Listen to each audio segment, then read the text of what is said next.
God, it's the BC3 Amigos. We're back in town.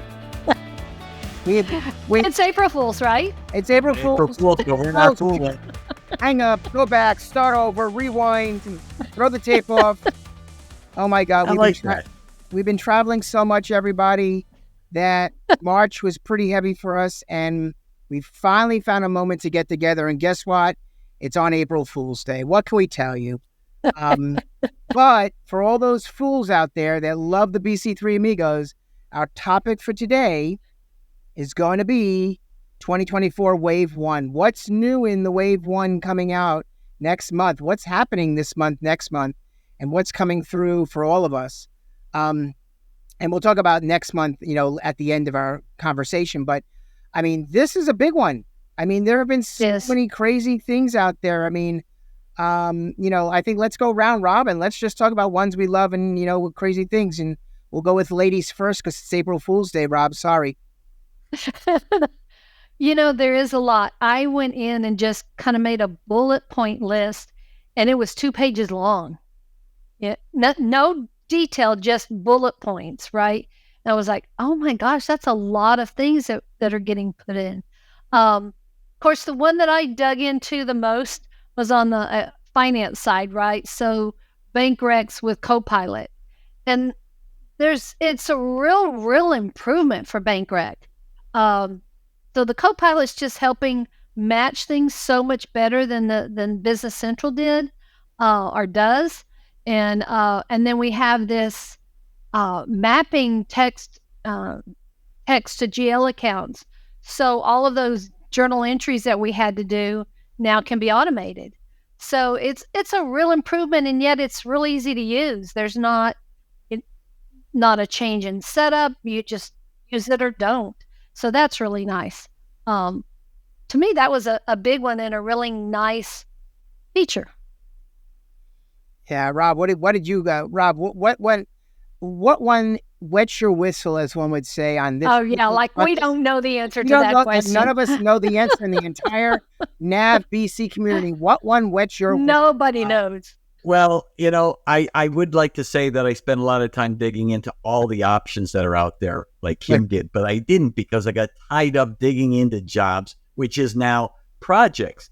And I think everybody's going to like the fact that it's more appropriate for what we do. It's not just jobs. It is projects, project management, things like that. But Steve, you helped me with something the other day. I knew coming out that projects was going to integrate with assembly orders. And I had somebody I was helping with, and their problem was they do production, and they wanted to do production orders for jobs, projects. And I'm like, I asked you about that. And you go, yeah, I think production orders are going to be in there. And sure enough, they are in there. And I spent a lot of time walking through a solution that we were originally going to have to go out, create the sales order to create the demand, and then have to sell it and bring it back in so we could put it on the job. Now it's all in one step and it's out there, and it's pretty phenomenal. But they've done a lot of cool stuff with it. I do want to warn people. So when you are setting up WIP, the one thing that Microsoft has done a great job of adding things to projects, but you have to be careful about the default setups. And this is for those partners out there. This is really for the partner piece now. Don't just rely on the setup that they give you in projects, because one of the GL accounts in the setup is a totaling account. And obviously you can't post to a totaling account. So be sure you look at those setups out there. But man, I can't believe all the stuff they put in projects. And there's more, but I'll let you go, Steve. So I understand you right that production orders yes are now in, why did that? I didn't see that in the release notes. So I didn't either. That's why I asked Steve, and he was like, he's got everything. So if let's say you have an item, you have a job, and on the item planning line, you need to include an item that has to be manufactured. So if you run your planning worksheet, it includes it. It's there. It was sitting. It's right there. I mean, boom, there we go. Now it's finally exposed. It's not like the old way where obviously you had to do a lot of things manually in the past, but there it is sitting right there in front of your face, and you can plan for that job, and it's linked back to the job. So if you look at where the demand comes from, it goes back to the actual job itself. Project, because I'm getting used to switching my words around, job, project. So That's going to be hard to do. It is going to take a while. So I can imagine how many people are going to be like, blah, blah, blah, blah, like that. Me. Well, the good news is, though, if you type jobs right now under the covers, it still finds the project. It does. So Yeah. It is project posting group. It's no longer a job posting group. So and it's project whip, not job whip. I think for me, this is such a little tiny feature, but it's such a big feature. And it was all the little tiny things for which we all went into BC, and they were always like, you got a feature. Let's say it was deferral codes, and you can use it in one place, but you can never use it in another place. Or you can do corrections on posted sales invoices, but you couldn't do it on a service invoice. Or it was something where, where you can block items, on certain transactions, but on variants, but you couldn't do it on a service transaction. So it was all these little tiny. It's so amazing. It added up to 12 different things of all these small things that allowed you to do deferral codes on purchase and sales journals. You can now correct service invoices. You can now block items or variants from service transactions. I mean, there's all these massive amounts of things that basically exposed all the features we've been living with now for several years, as we've lived with many ways that have come out in the past, in the last several years. Now they're all incorporated into the other areas of Business Central that were kind of, I don't want to say put aside for now, as kind of like jobs, project and service was over here, and now they're finally bringing it back in. It's pretty funny how you're doing that, but it's April Fool's Day, people. Which way should I go? But I love that. It was like finally, you don't have to sit there and say, I'm sorry, it's not there. It's now there. So the fact that it's there and available, I was ecstatic. I was ecstatic with the fact that, more and more of the projects and the service are now getting melded into the other areas. I know recently, as we all know in warehouse, you have the new warehouse functionality that allows you to do, projects or jobs. I mean, it still says, I think it might say projects finally on the warehouse location card, but you now can do obviously warehouse-based transactions in that area. So that's pretty cool that actually you can do that whole warehouse functionality related to projects. So that made me smile all day. It was like we're finally bringing it all into one now and not having all integrated. It feels like one. All not disparaged anymore. Like it felt like a bad stepchild over here called project and service. It was like, come on, buddy, bring them back. Have either of y'all looked at the sustainability piece? I'm still digging into projects. I got more to talk about. What? Give us a little overview of what that is. I know it. I know what the word means, but Sure. Let's tell the audience what it really means overall. Lots of setup to do. I'll say that, and it's really applicable right now to European countries, not so much North American. The goal is kind of three, what they call phase 1, 2, 3. So initially, you're going to be able to capture things off payables, right? That you can say, this is part of my carbon footprint. Maybe it's your utility bills, or electric usage. Things like that. It's going to grow from there to the point of capturing chemicals. Oh, wow. Yeah, it's crazy, but it's your expenses. It's your customer usage, probably even warehouse, how much you use lift trucks and things like that. So it's its own sub-ledger. It's your own capturing. And some of it's going to be manual. Some of it's going to try to feed in from other transactions. And that's about as much as I know right now. It seems like until you really need to use it, it's hard to get into. But it's going to be a big thing. And in Europe, they've already got requirements happening that'll need to be reported at next year for this calendar year, and then that grows even for the next year. So we're lagging behind in North America, but I'm sure it's going to get there where those are going to be things, especially for public companies. Or that are going to need to, yeah, there you go, multinational, that are going to need to be reported. So it's very, very interesting. You know, I looked at, said sustainability. Why do we need that in our ERP for? It's kind of like that's what I said about AI. I think we all did about 4 to 6 months ago. How are we going to use AI?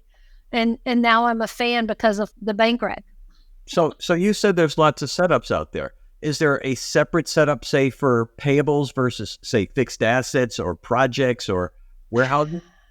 Now you're asking me way more than I know.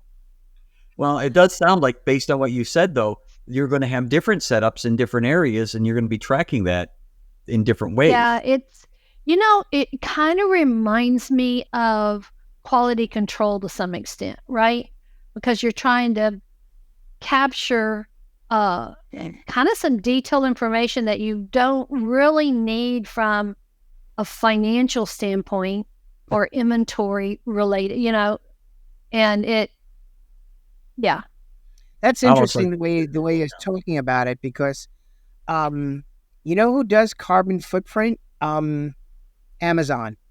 Only because I remember because I used to work for them, so I remember in their 10K report, they used to always they always used to talk about carbon, what their carbon footprint is on our, in the world, how much, whether it's energy driven or whether it's not that they have plants, with like manufacturing plants that have chemicals or smokestacks and things like that, but because they're mostly distribution centers. So I know they had a carbon footprint section because they used to talk about it a lot.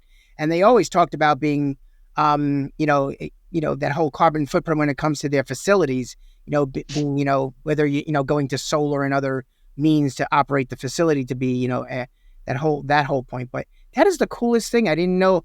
Obviously, in Europe, they're much more advanced in terms of wanting to report the carbon footprint. I wonder if that information is both required, and if you don't meet some standard, you get kind of smacked the hand kind of thing from government. It's possible. So, Rob, I don't know that they're going to put it in set up in other places. What they did is they kind of allowed you the ability to set up. First of all, it's a separate chart of accounts, kind of like cash flow and cost accounting. And then you have these codes that you can set up, and you get to say whether you need to track CO2, NO2, CH4. That's the 3 chemicals that I see. But then you can also calculate other things. And I assume that what we're going to do is we're going to have the ability to put those codes on transactions, right? That makes almost like a deferral where you can put the code on, and then maybe there's some additional things to do there. That's again altered on the customer. Yep. Things like, it would make some sense too, even if you had it at the shipping agent, right? That might be something different. So, I think it's a great start. Somebody fussed when they were doing the review of it, saying, because it wasn't sustainability ledger entries, it was sustainability ledger. Somebody says, well, why can't it be ledger entries like everything else? It's like, does it really matter that much? But I thought that was kind of funny. But yeah, I think that's a whole thing that that's coming our way. That, like I said, we're not dealing with it today, but we're going to see a lot of changes over the next few years. Have you seen the one? Go ahead, Rob. I was going to say, you mentioned no ledger entries, but down the road, we may be making those adjustments for corrections or credits that we might be trading with some other partner out there. So that could be.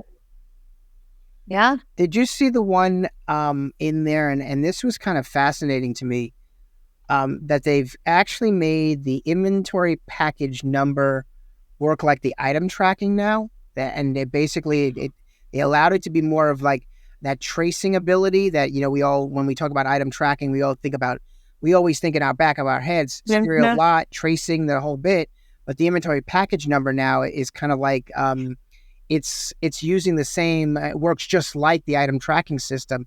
More, instead of it just being informational in some respects, Now it's more of like I think of it as a tracing mechanism where if I'm customer service and I want to quickly look up, I can finally, go in and say packet tracking number 123 and find it really fast.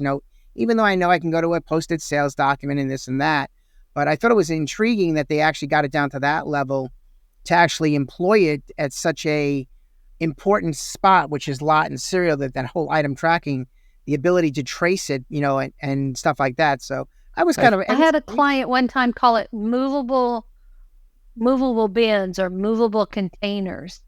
And that's what I thought of when you said that and explained that. I hadn't really thought about that. Well, I didn't put that, I guess, the wording to that, but that's pretty cool. And I know Rob loves this one here because I'm gonna bring this up because I know he's gonna want to talk about this one here. The fact that they've actually made timesheets more productive. The fact that you can actually enter a project and invoice multiple customers. The fact that you can assemble to project now. The fact that you can invoice a customer from multiple projects at the same time. So they really went like. I felt like, I hate saying it, this analogy because might not be nice, but it's almost like somebody woke up one day and said, well, Solomon's not there anymore, so let's just redo all of jobs in BC and call it projects and just go haywire and think of everything possible that we can stuff into it on this next wave. And they just went crazy because of all these beautiful features. Well, but it's been needed, Steve. Yeah, absolutely. They supersized it because, I spend so much time looking for add-ons for other clients, and now I don't have to worry about that. It's like all right there, as you said earlier. And I haven't had the time to dig into some of these cool things that Kim's been talking about and that you mentioned briefly, Steve, because I've been spending so much time looking at all this functionality in projects. And you missed one, and I really like this one. So how many times have you put together a budget for somebody, for a project you're going to do, and then they go, I'm not going to do that. And so now you have it lingering there with all your other projects that are out there. You've got projects that are pending, projects that are in process. Well, you can now archive that. And I've tested this out. If you archive it and then you delete it, it's out of your list and you can go on with your merry way. Should the customer come back to you and say, hey, I decided I really want to, go with that. You can go to your archives, and here's the trick.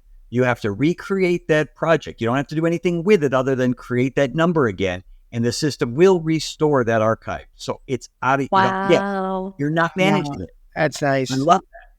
That's really nice. On the finance side, they did quite a few things with currencies. There's improvements and consolidations with foreign currencies. Yes. Intercompany. Some revalue, Intercompany. They also intercompany. Yeah. The revaluation of GL accounts that have to deal with currency issues. Yes. Automating the 1099 submissions. They're only a couple months late, and it would have worked for last year. But hey, for 2024, it's going to be nice. Yeah, the filing of it's going to be highly automated now for the first time in all these years. Oh my gosh! You can finally run what I call the E1099 file that actually you would send up, like push up, and we didn't have that because all we had was print, and we didn't really have an E mechanism to that, and we're finally now automating it. So that's going to be really nice for everybody. Kim, you mentioned currencies, and they've added that into your projects too, so we can report in another too. So that makes a big difference because you might have somebody who's running the project in one company or country, and he needs to do the billing in another. So like you said, they've really supersized it. That's awesome. I think this is kind of neat, this next one. And I don't think they've supersized this area. I think what they're doing is they're dabbling in it because it's very interesting that they're going into this e-documents world. We've heard of e-documents now for a couple of waves, remember? But they've actually kind of mapped e-documents to purchase orders lines with Copilot. And they're dabbling again with more Copilot and AI with it when it comes to the documents. But what fascinates me the most about this is it's the notion that you can do this inside of Business Central, that you can do some of this mapping if you want to go ahead instead of, and I'm trying to understand, it's going to take me some time to figure out how it really correlates to more advanced AP automation. when you really want to step Yeah. into a whole new realm of, I want to automate my accounts payable. I want to pay the bills a different way. But they've got this tool, which I know was born more from overseas. I know it was born more in Europe than it was here in North America. But I mean, kind of wondering, how does that play into the people who love AP automation? It's kind of one of those, I'm dying to ask the question, I think, to Microsoft and say, well, explain to me that you're now doing all this. And it looks wonderful. It's great. I love the presentation that's going to come out in a couple of weeks from them. But I'm kind of curious, how does that play in the sandbox with everybody else, like who do AP automation? So I'm kind of curious. What do you guys think? But is it really ready for North America though? It says it will be available in this wave release coming out. The map e-documents to purchase order lines with Copilot. You can actually, create, and do some other things with the e-documents. I mean, yes, there's Copilot with separate. When it comes to like sales lines, you can use Copilot to create sales lines. You can type something. That's kind of cool. I'm not sure what kind of industry will play with that yet. I'm kind of maybe I'm the conservative guy who sits on the back the bench waiting for Copilot to kind of catch up to the different people in different departments that might want to use it. So that's why the bank rec's this thing next to sliced bread right now. But I don't know what that means, if it's, what e-documents means to a more sophisticated AP automation project that includes paying the bills. So I'm kind of curious to ask Microsoft that when we see them at some of the upcoming conferences. Well, we might be able to partners, the ISVs, when we go to Directions in another month. Ah, that's very true. Yeah, we ought to do an AP comparison, AP automation comparison kind of thing. There's so many out there, and there's pros and cons, and I think people are confused. But so have either one of y'all know much about Microsoft Purview? What? Purview, P-U-R. I'm in projects, Project. Purview, not project. I know the word because I saw it in the release. I saw it in the Wave release notes, the word Purview, but I have not looked at it. And I know it's part of the development, the audit development area or something. I know it's, but I don't know what it means. Is it like a way to audit your environment in a place that is not? I don't know what it means. I was curious if y'all knew, because all I really read when I read it, it said you can audit your Business Central operations in Purview. Well, so does that mean audit the what processes people are following? Does that mean I'm auditing the speed, kind of like telemetry, the usage of different pages? Audit can be a big word, right? I mean, it's a little word, but it can mean a lot of things. I'm curious as to what that means. So when we find out more, we'll have to share that with our audience. By the way, you were touching on a lot of stuff that we haven't even delved into yet that's coming out.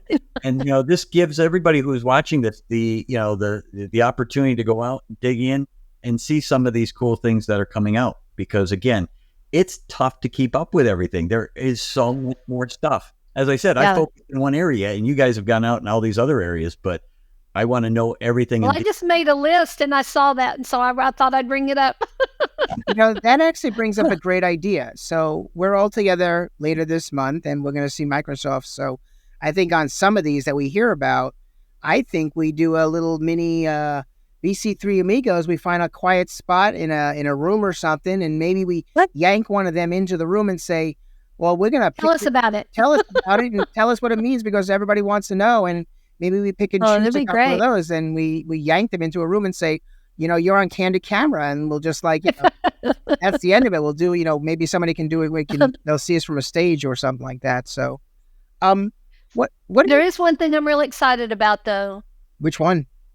There's 35 reports that they added Excel layouts to. Yes. Which Excel layouts is a feature that is underutilized and so awesome. Yes, you did a session on that, didn't you? Yeah, I did a session on how to create them after I saw one from Microsoft a couple of years ago. And really, it's super easy. And if you're really good in Excel, I mean, you talk about some power you just gained. We lost you. Your voice went out. See, this is like this is exactly how BC3 Amigos operates. We operate where the voice goes away, we say hello, and then all of a sudden Kim will come back. She'll unmute herself, and she'll come right back. Watch this. 1, 2, boom. She'll come back. I did mute myself. That's the best. See, it's magic. It's BC3 Amigo magic. It was. So I'm excited about that. I think that's really cool. They also have drag and drop of multiple files. Did y'all see that? Yes, I was very... Not one file at a time, but multiples. I tested that. It works. So that was kind of nice. The other thing I'm really, really happy about, and I know it's I don't know if people realize this, but the fact, and it came out, I think, more towards last year than it was now, but the actual notion that one could actually move companies quickly, copying of the company, but also moving it to another tenant. I know that came out the last wave. That was a big thing, but I don't think people realize that as much for people who are in a world or in an organization like a multinational in which they're doing work in one, but they want to put it in another temporarily and then kind of move it back and forth. That is possible. But the biggest thing for me is it's linking those environments in a Dataverse integration. I mean, that I know is more development. I am not a technical person, but from what I've spoken to, the different our friend developers that are out there, our technical friends that are out there, they're saying that the ability to just link this stuff in Dataverse and in all of this, I call it data lake world that we're living in. I guess it's really impressive, the fact that things can be linked so easily and reported on so easily without having to, go through an arm and a leg like in the past that they had to do from a development perspective. So I thought that was pretty nice. Yeah. Well, it also saves a lot of people when they're converting from, say, GP to BC now. That Dataverse is, you hook it up to GP and you hook it up to BC, and now you don't have to do all that data conversion of history. Saves you so much time. Great idea. Yeah. Oh, yeah. More money. Building a data warehouse. Okay, in old school wise, that was a big task, right? Yeah. And so Dataverse, I mean, I get it. It's a data warehouse, but the automation to get to there and to connect the dots between things is, from my understanding, so much more simplified these days. So, you want to hear a funny, and it just recently happened because I was in preview, the 24 preview, like Rob and I have been playing in. So I tried something and it was an error. Lo and behold, I had an error on the screen. But the fact that now you can share your error details to get help from other users or your partner or whomever is so much nicer than having to get a message and then basically possibly getting some detail that's incoherent, at least from a non-technical person who can't read it very well.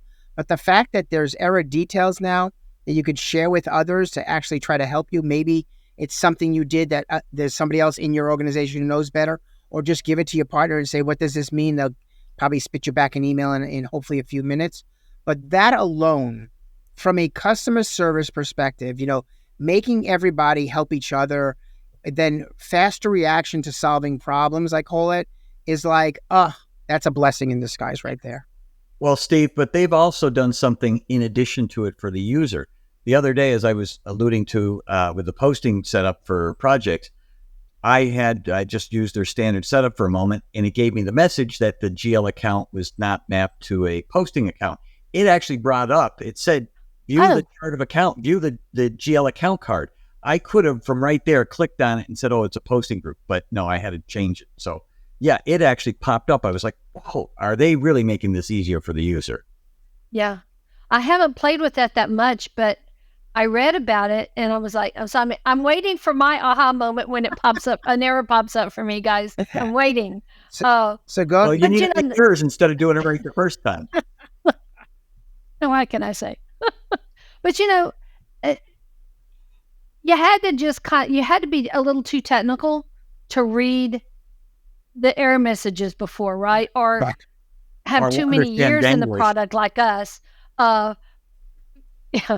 And now, I think it makes a lot of sense for them to come up and do things like you just said. It's the wrong kind of account. Fix it.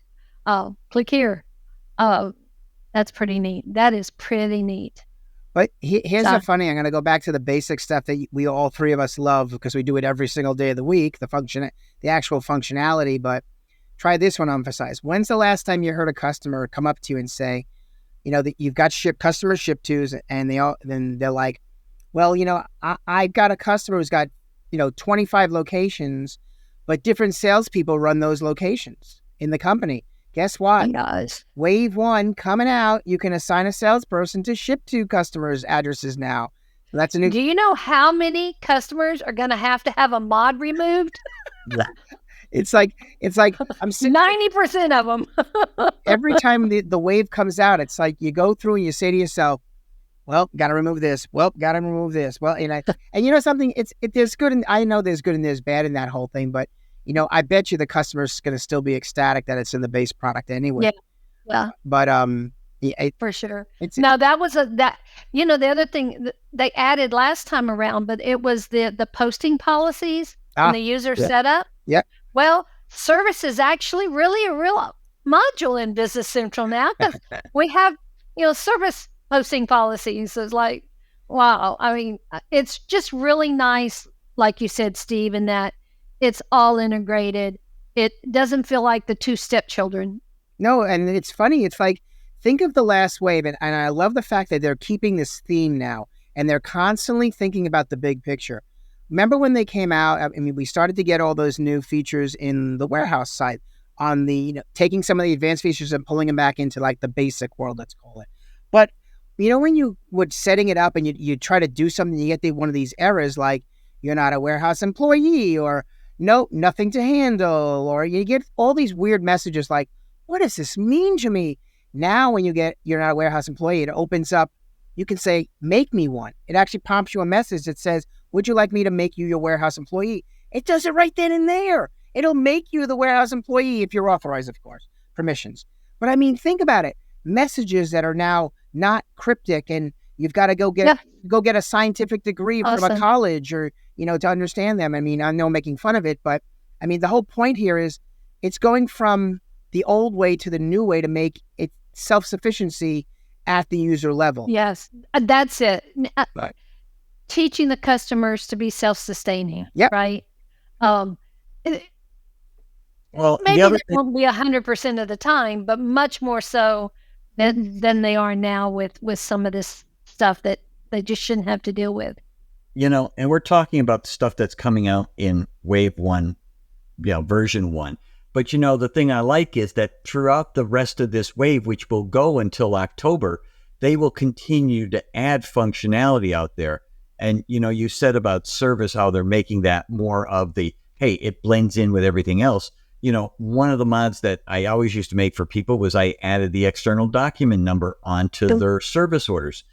And sometime at the end of wave or BC23, they put in that external document number. And again, going back to mods that people have to take out, those were put in. And now we have that field already exists. And, those are the things that make it so blended. Well, that's what Steve was saying. It's 100 little things, right? And it's just really, really nice. It's so good to see that. Yeah, I'm excited about all the stuff that's in this release. It feels like it's so much. Like I said, I've got a list of 2 pages that are just bullets. There's even about the attachments on the service side. We've had attachments on sales side moving from documents and purchase side, but now it's going to do it on the service side. And there's so much that they've really rounded out these different pieces, or they're getting to be more and more. So that's really exciting. I know that there are plans for a lot of reporting. If you read some of the posts on LinkedIn and stuff, and that's coming. We still don't really have a lot of time frames, but that, Rob, could be something that comes out throughout the year as well. Yes. Well, someday when they make Power BI simple. I can't wait to dive into that. It's so funny. I mean, we sit here and I think that's probably the number one thing. None of us have time to become Power BI experts at all. And it's just not possible because of the fact that there's just not enough time in the day to do it. So what do? I mean, how do you become how do you find the time to do it, or, and stuff like that. So it is becoming crazy, to find the actual time to do it or anything like that. Well, I saw there's somebody's doing a webinar, and the title of it was generalist or specialist, right? And I don't know that it was particularly talking about Business Central, but so I feel like I know a lot about a lot of the pieces, but if it comes to manufacturing, that's really intense question. I'm going to call you, Steve, and Rob. If it's about projects or service, I'm going to call you, right? There's many other of the parts of service and projects, almost said jobs, and manufacturing that I can do because I'm more of a generalist. I don't feel like I'm a specialist. If I'm a specialist, it's on one little thing, and that's reconciling inventory to your GL. But you know what I'm saying? Because all of these things, it's a big product these days. I had somebody ask me today, well, can you teach me this? And we had this 1-hour meeting. I said, I can show you things about how to use in about an hour. And you're going to be overwhelmed because there's so many different things. But no, not in 1 hour. It's a big product, right? And this is somebody coming in as a new controller to a company. I think it's amazing. I mean, it keeps growing and growing, and they keep attacking the best of the best ideas that they keep adding to the product, as well as their own, I think, internal thoughts of where they want to send the product or whatever it is. And we all know Power BI is, between Power BI and obviously the data warehouse tools that are out there, they're making it much more easier, hopefully, to report on. And there's so many toys out there. I mean, I like workflow. I mean, it sounds wonderful when I say it, like workflow, and it sounds so beautiful. But the funny part is that workflow inside of BC, just the basic workflow that's actually out of the box, it's a nice handful. Don't get me wrong here. It's nice. And I know that they could have taken it to a whole nother level. They could have made 100 more workflows. They could have asked for, give me everybody to send in 1 or 2 workflows, and they could have had a full list of them and everything like that. But the funny thing was Power Automate. And it's like, then Power Automate took over where Base BC left off. And I think now there's a big push to go that route, like do it in Power Automate. And I get it. I do. I've watched. It's just one more thing to learn, though, Steve. It's one more thing to learn. Who's got time for that? That's got to be a phase 2 thing too. They got to learn how the functionality works before you put that in. And this is a little bit off the topic, but everybody wants to do workflows, and you say, okay, what's your workflow? And you kind of get this stunned look. Well, what do you mean? Well, is one person got an approval up to a certain limit, and then it goes to somebody else, etc., or you send it to 3 people and only one has to approve, or all 3 of them have, and then their eyes start to glaze over. It's like, we didn't think about all these things. So and it really fits well. Put it in. How many times have you put it in and they go, oh no, that's not the way we want it to work, and oh, this person has information. Yeah. More on that for another BC3 Amigos episode. Absolutely. So we've got obviously a couple of conferences coming up, and I know we've gone through a litany of wave 1 stuff, and then we can talk for hours on end because we could actually dig deep, but we wanted to do more of a cursory here. But we've got our conferences coming up. So for those folks looking to find us, I mean, we'll go round robin. We've got a couple of conferences coming up here. So Kim, why don't you start with one of our conferences coming up this month? Well, the first one is the partner conference, right, in San Diego. We'll all be there, we're excited because we do plan to challenge the partner or challenge the microwave guys to tell us more, teach us, right? And that's what they're there for, though, really, is to teach. So, and of course, we do a lot of talking to the ISVs, and mostly because it is partners. So there's a lot of chatter. What would you like to see? What are you happy about seeing? And I really feel like this is our learning time. And then who wants to take over? Next? All right. So coming up after that, Steve and I are going to be out in Minneapolis. DCI has continued to do the road shows. This will be the third one. We just came back from Dallas. All three of us were in Dallas, DFW. Now we're going on to Minneapolis. And this will continue throughout the year. DCI is promising that we will have them throughout. We have a one in Irvine coming up in May and then Chicago in June. So they have plenty for the year. And Steve, you want to talk about the next big one that's coming up? And then we've got DynamicsCon Live. Right now, DynamicsCon Live is in Denver, Colorado at the Marriott Tech Center. So if you haven't signed up, please sign up. If you need a discount code, find one of the three of us. We'll get you a discount code if you haven't signed up. All three of us will be there. Just say hi, hello, speak, chat about Business Central. Certainly answer any questions you have on your implementation or whatever it is. But it'll be fun to learn. It'll be nice. I'm thinking it's right around 1,000 people, let's say, give or take, somewhere in that vicinity, somewhere in that, say, number, probably topping out at around 1,000 maybe. So that'll be really nice. And then, Kim, what do we have come the fall? We have Summit, and boy, are we working on the agenda for everybody. That hopefully will be out mid-May. I heard today that we had 1,500 session submissions. Yes, we did. So there's going to be plenty to choose from for every one of the user groups.